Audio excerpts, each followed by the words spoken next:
વિદ્યાર્થી મિત્રો, good afternoon. કેમ છો? મજામાં બધા? આપણે છેલ્લા વિડિયોમાં શું જોયું હતું? 10મો અને 16મો ભાગ ચેપ્ટર આપણે પૂરું કર્યું. સેમીમાંથી મિલીમાં રૂપાંતર કરતા શીખ્યા, મિલીમાંથી સેમીમાં, મીટરમાંથી સેમીમાં, સેમીમાંથી મીટરમાં, પૈસામાંથી રૂપિયામાં અને રૂપિયામાંથી પૈસામાં. પોઈન્ટ વાળા સરવાળા કેમ થાય, પોઈન્ટ વાળા બાદબાકી કેમ થાય, એ બધું આપણે 10મા અને 16મા ભાગના ચેપ્ટરમાં શીખ્યા. હવે આપણે ચેપ્ટર આગળ વધારીશું. 11મું ચેપ્ટર, ક્ષેત્રફળ અને પરિમિતિ.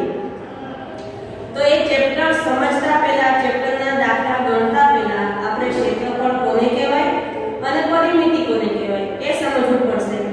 જો ક્ષેત્રફળ કોને કહેવાય, પરિમિતિ કોને કહેવાય તે આપણને ખ્યાલ જ ના હોય તો આપણે એના દાખલા ગણી શકીએ નહીં. તો આપણે પહેલા ક્ષેત્રફળ કોને કહેવાય અને પરિમિતિ કોને કહેવાય એ સમજી લઈએ. ચલો હું તમને એની વ્યાખ્યા લખાવું છું. તમે તમારી નોટબુકમાં એ વ્યાખ્યા લખો.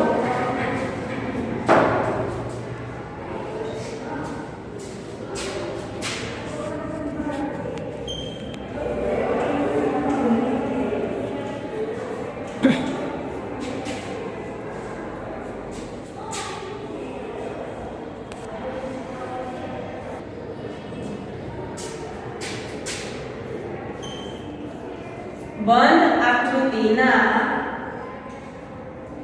ચારે બાજુના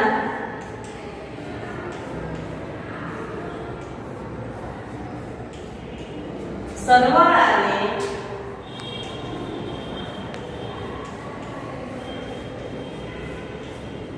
પરિમિતિ કહે છે.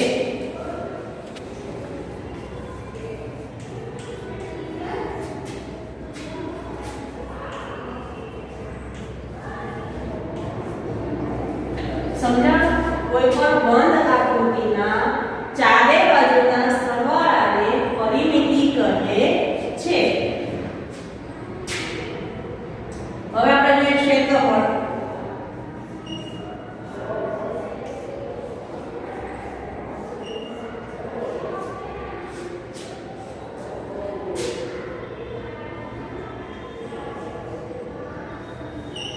બંધ આકૃતિના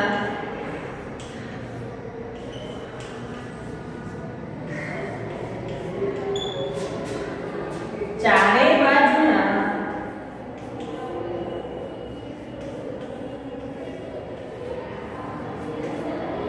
ગુણાકારને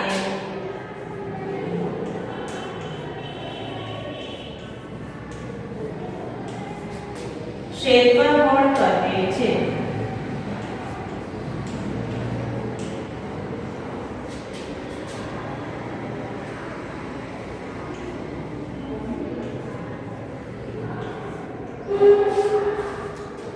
સમજાણો બધાને? પરિમિતિ કોને કહેવાય અને ક્ષેત્રફળ કોને કહેવાય? પરિમિતિ બંધ આકૃતિની ચારે બાજુના સરવાળાને પરિમિતિ કહેવાય, જ્યારે બંધ આકૃતિના ચારે બાજુના ગુણાકારને ક્ષેત્રફળ કહેવાય. હવે જો આપણા પાઠમાં તમે તમારી પાઠ્યપુસ્તક ખોલો, એમાં જો પહેલું છે કોનો ટુકડો મોટો છે. પાન અને ઘીની એક દુકાનમાંથી આમ પાપડ એટલે કે કેરીનો સુકાયેલો પાપડ ખરીદે છે. તેમના ટુકડાઓ આ પ્રમાણે દેખાઈ રહ્યા છે. તમારી ટેક્સ્ટ બુકમાં જો એનું ચિત્ર આપેલું છે. હવે પાન અને ઘીની બંને વચ્ચે એવી લડાઈ થઈ છે કે કોનો ટુકડો મોટો છે અથવા તો કોનો ટુકડો નાનો છે એ બંને એ સમજી શકતા નથી. કોનો ટુકડો મોટો છે તે બેમાંથી કોઈ સમજી શકતું ન હોય. કોનો ટુકડો મોટો છે તે શોધવા માટે કેટલી રીતો સૂચવો તે અંગે ચર્ચા કરો. પાન અને ગીરીના એક મિત્રએ તેને નાના ચોરસનો ઉપયોગ કરવાનો કીધો. હવે જો તમારા પાઠ્યપુસ્તકમાં જો અહીંયા એક ચોરસ આપેલું છે.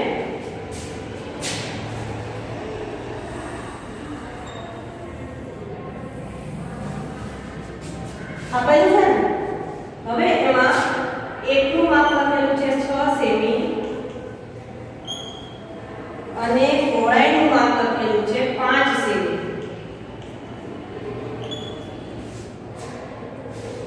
હવે આપણે આમાંથી કોનો ટુકડો મોટો અને કોનો ટુકડો નાનો એ સમજવા માટે શું કરવું પડશે?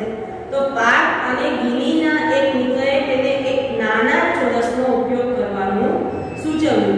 એટલે કે પાક અને ગિનીના મિત્રએ શું કીધું કે અહીંયા તમે એક નાના ચોરસનો માપ લો તો તમને ખબર પડશે કે આ તમારો ટુકડો છે એ કેવડો છે. હવે તમે જુઓ કે અહીંયા લંબાઈ કેટલી છે? 6 સેમી અને પહોળાઈ કેટલી છે? 5 સેમી. તો આપણે અહીંયા શું કરવાનું છે?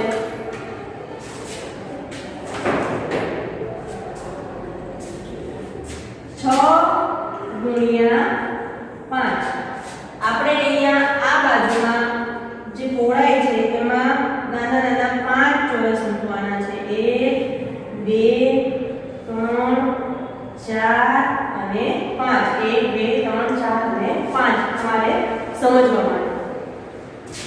અહીંયા લંબાઈ 6 સેમી છે તો આપણે 1 સેમીના અહીંયા 6 ચોરસ મૂકવાના છે. 1 2 3 4 5 અને 6. 1 2 3 4 5 અને 6. સમજાણું મિત્રો? હવે ચલો આપણે આને કન્ટિન્યુ કરીએ. 1 2 3 4 અને 5. 1 2 3 4 અને 5.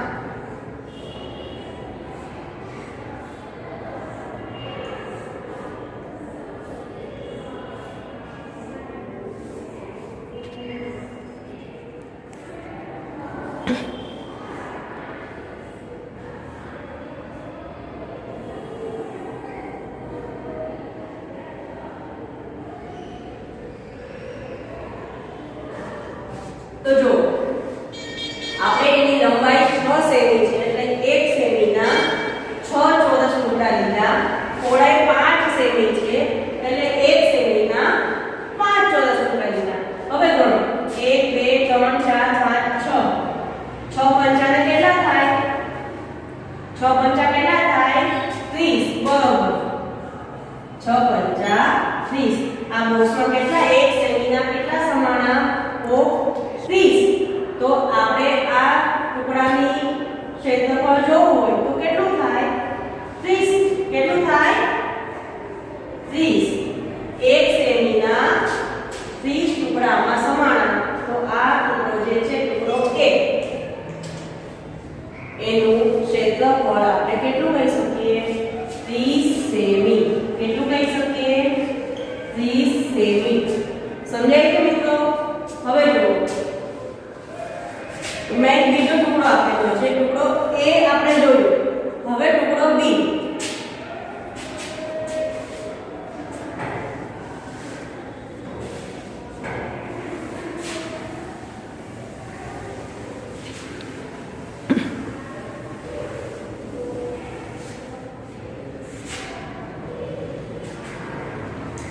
આપણે અહીંયા એક સરળ રીત સમજી દઈએ કે જો કોઈ ચોરસનું ક્ષેત્રફળ શોધવાનું હોય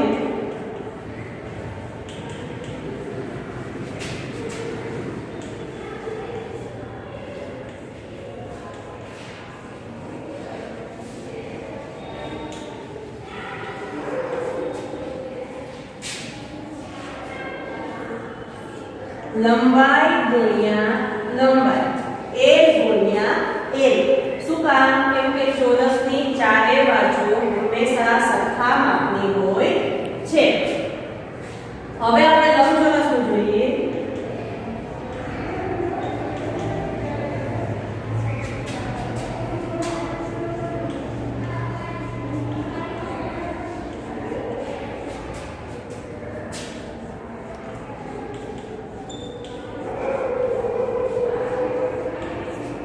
લંબાઈ ગુણ્યા પહોળાઈ A ગુણ્યા B. લંબાઈ ગુણ્યા પહોળાઈ. કેમ કે લંબચોરસની સામેની બાજુનું માપ સરખું હોય છે. લંબચોરસની આપણે આ લંબચોરસ જોઈએ તો તેની આ બંને માપ બે લંબાઈ સરખી જ હોય અને બંને સાઈડની પહોળાઈનું માપ પણ સરખું હોય છે. ચોરસની ચારે બાજુનું માપ સરખું હોય જ્યારે લંબચોરસની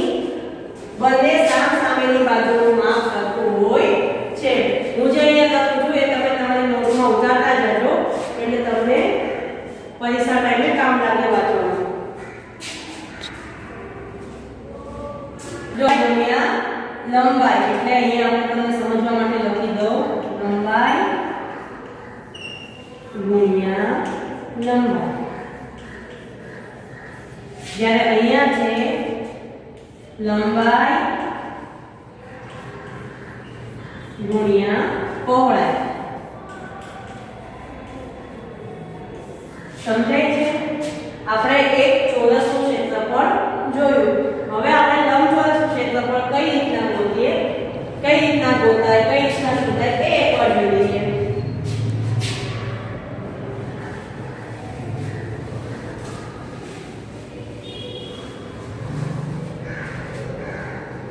જો તમારી બુકમાં જો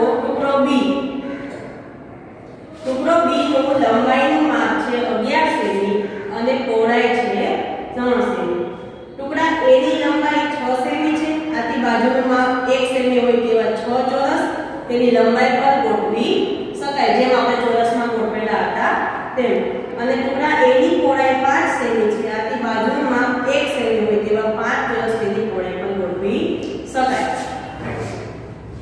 હવે જો ટુકડો B ટુકડા B નું શું માપ છે લંબાઈ છે 11 સેમી જ્યારે પહોળાઈ છે 3 સેમી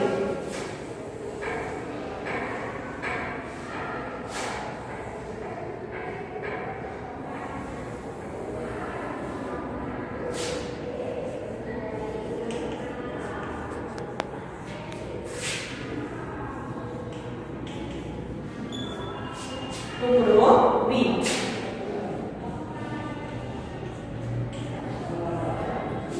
હવે આપણે અહીંયા શું કરશું આનું ક્ષેત્રફળ શોધવા માટે તમારે સમજવા માટે લંબાઈ કેટલી છે 11 સેમી તો આપણે અહીંયા શું કરશું 1 સેમીના 11 ચોરસ રાખીશું 1 2 3 4 5 6 7 8 9 10 અને 11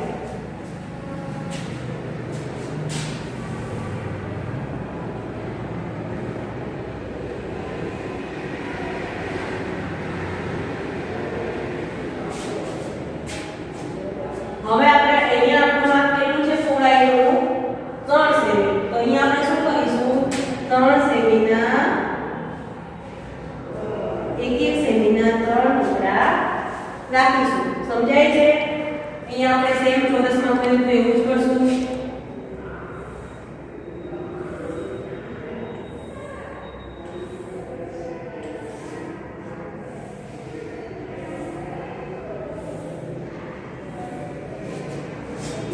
તો જો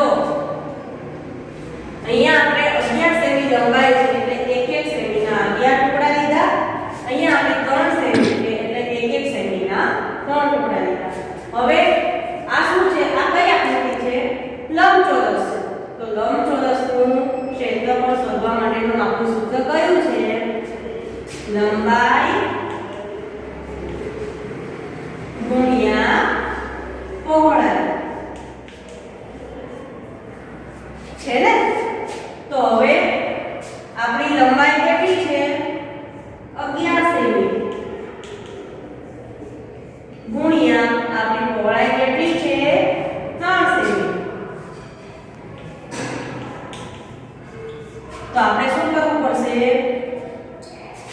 11 ગુણ્યા 3 આપણો જવાબ કેટલો આવશે ગણો જે 1 2 3 4 5 6 7 8 9 10 11 તેરી કેટલા થાય 11 તેરી 33 તો ટુકડા B માં જે લંબચોરસ છે એનું ક્ષેત્રફળ કેટલું છે 33 સેમી એની લંબાઈ 11 સેમી પહોળાઈ 3 સેમી લંબાઈ ગુણ્યા પહોળાઈ બરાબર 11 ગુણ્યા 3 તો ટુકડા B ના લંબચોરસનું ક્ષેત્રફળ થાય 33 સેમી સમજાયું હવે આપણે આગળ જોઈએ ટપાલ ટિકિટ વડે ઢાંકો આ ટપાલ ટિકિટનું